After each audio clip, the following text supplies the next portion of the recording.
everyone was watching me so closly. And I really get stage fright. So I just, closed my eyes and held my breath and just went on with the surgery. I did that for probably the last 5 minutes. When Brian Jackson died, I really just, I had a really hard time moving on with it. I was flattered by the offer to take over his role as Christopher Robin, but I really miss Brian. He was a good guy.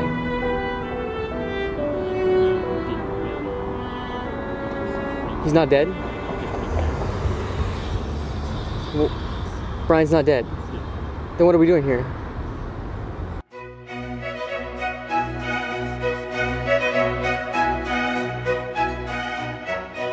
Well, the children's literature unit, our junior year of high school, really influenced the production of this film. Mr. Douglas Bond had us each read some stories, and several of us read the stories of A.A. Milne, his Winnie the Pooh stories. And all of us were, when we read it, were well equipped to interpret it the way that Mr. Milne originally meant. Just as Shakespeare originally intended for Henry V to be a villain, unlike everyone had realized before. Mike Ead and I got to talking about the Pooh books, and we'd always been told what goes on in Christopher Robin's childhood and all his experiences playing with Pooh in the forest and things. And we were never really told what became of him afterward. So we speculated about that question and came up with our own answers. And later we did some research. But that was just to sound smart. We like our answers better. Well, what we did was we read Christopher Robin's actual autobiography.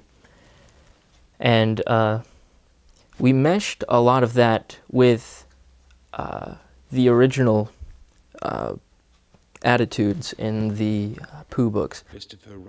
Christopher Robin says, "You don't get honey with balloons." And Pooh says, "I do."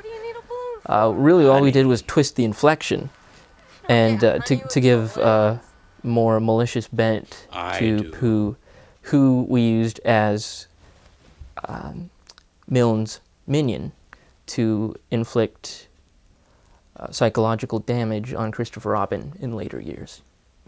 What makes this a psychological thriller versus a horror film is that he isn't killing anyone and no one is killing him. He just wants them to haunt him no more. We don't show any blood. Whenever there was blood, we turned the camera off immediately. Really, it's all a battle in Christopher Robin's mind, and nothing physical about it. That's the whole struggle, is between Christopher Robin trying to find the difference between his reality and fantasy.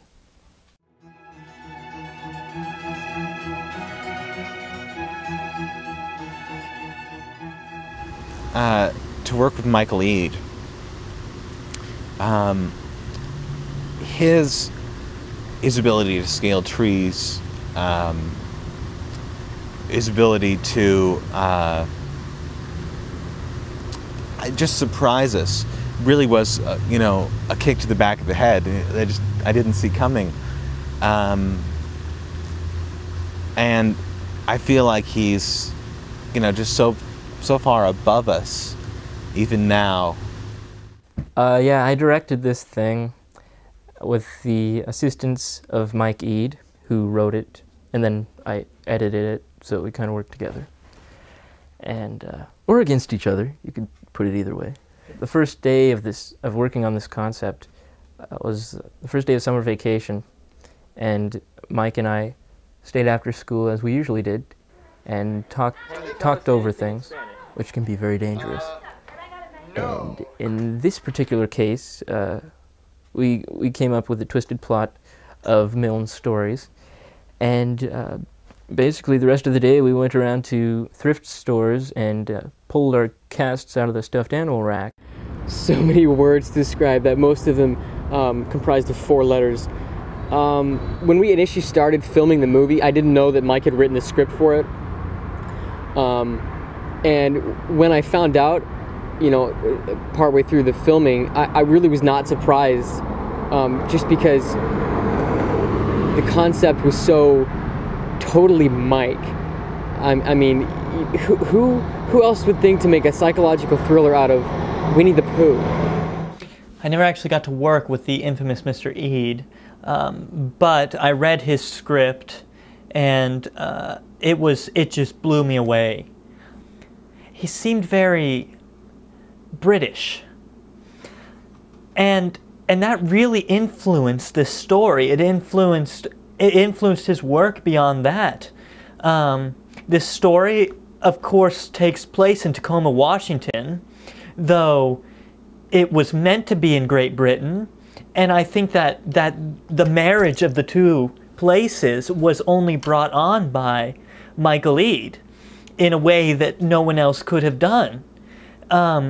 And then his later joining the military was obviously a strike out of his British heritage. I don't know how, but it is.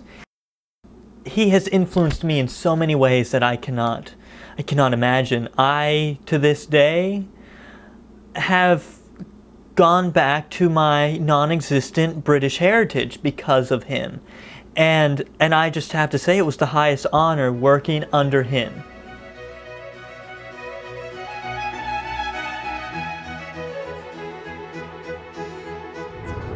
Probably the money. So is that funny? I still haven't got my check yet. I'm getting paid for this, right?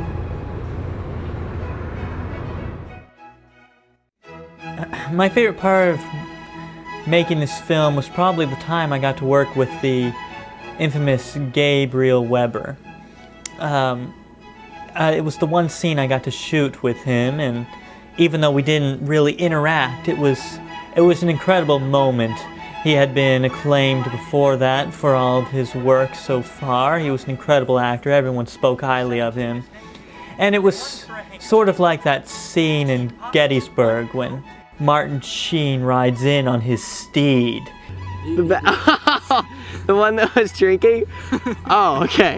Roger the Drunken Teddy Bear was, he was fun. You know, he made everything really, really, really exciting, and I think he's in the background once, maybe twice, so it's fun to see him pop up every now and then, and I'd have to say when he was knocked out in the first scene when I was Christopher Robin was probably the best time. The most enjoyable part was as the walking asshead, who stood on the corner of Proctor during the filming of a scene wearing the masterfully created donkey head from A Midsummer Night's Dream, which we produced on stage about 2 years prior to the filming of this.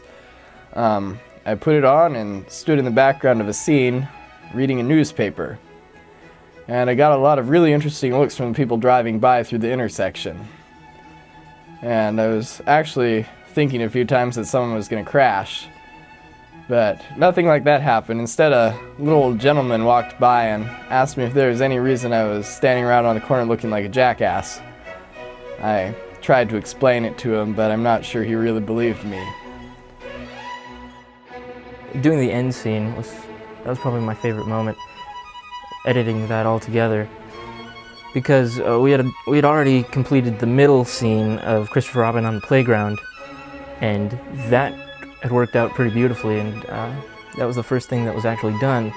So then when it got around to the end, we had to do something better. Well, we had to think a lot more. It's a real pain, but I think it worked out as a bigger climax than the middle scene, which I'm very happy with. I guess that's the happy ending.